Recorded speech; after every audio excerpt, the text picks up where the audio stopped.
Oh, this is about hating a black man in the White House. This is racism straight up. That is nothing but a bunch of tea-bagging rednecks. I thought when we elected a black president, we were going to get a black president.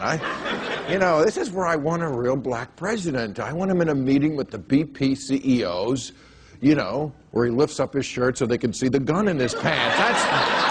We got a motherfucking problem here, you know, and shoot somebody in the foot. In the White House. This is racism straight up. It's going to be President Obama's leadership, and the Republicans will make a case, and a lot of independents will buy this argument. Listen, he just hasn't been really. Look at the health care bill. It was his #1 priority. It took him forever to get it through, and he had to compromise it to death. And a version of, listen, he's a nice person. He's very articulate. This is what's going to be used against him. But he couldn't sell watermelons if you gave him a state trooper to flag down the traffic. In the White House. This is racism straight up. The polls are showing your husband is trailing Hillary 46% to 37% in the African-American community. What's going on here? First of all, I think that that's not going to hold. I'm completely confident. Black America will wake up and get it. Actor and activist Janine Gerafalo, good to see you. Thank you. You know, there is nothing more interesting than seeing a bunch of racists become confused and angry at a speech they're not quite certain what he's saying.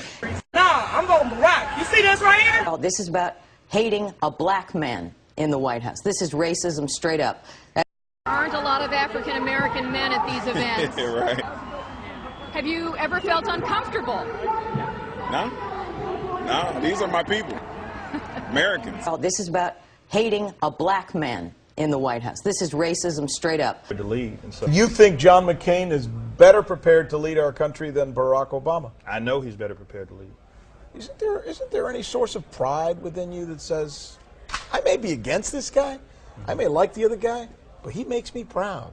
No? Oh, absolutely. Anything that you guys feel at times from your friends or your family that make you feel pressure? Almost like, and I hate to use the word, but you know it's been used before, so I'll give it to you, a sellout to your own race. Hey, it comes. And again, this is about racism. It could be any issue, any port in a storm. These guys hate that a black guy is in the White House. But they immigrant bash. From India, you cannot go to a 7-Eleven or a Dunkin' Donuts unless you have a slight Indian accent. I'm not joking. Oh. This anti-intellectualism, because that's their bread and butter. If you have a cerebral electorate, Fox News goes down the toilet, you know, very, very fast. But it is sick and sad to see Neil Cavuto doing that. They've been doing this for years. That's why Roger Ailes and Rupert Murdoch started this venture, is to disinform and to coarsen and dumb down a certain segment of the electorate.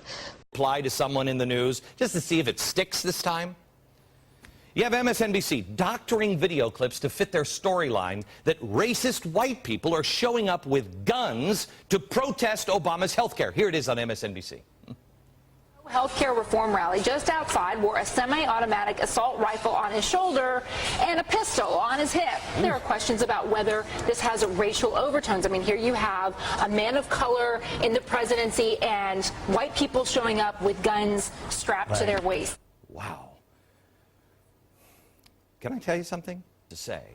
Luckily, if you're a Fox camera and you happen to be there and you're not creatively editing, that film that was shown on MSNBC looks like, uh-oh, look out. Oh, he's a racist black man who just hates the black president.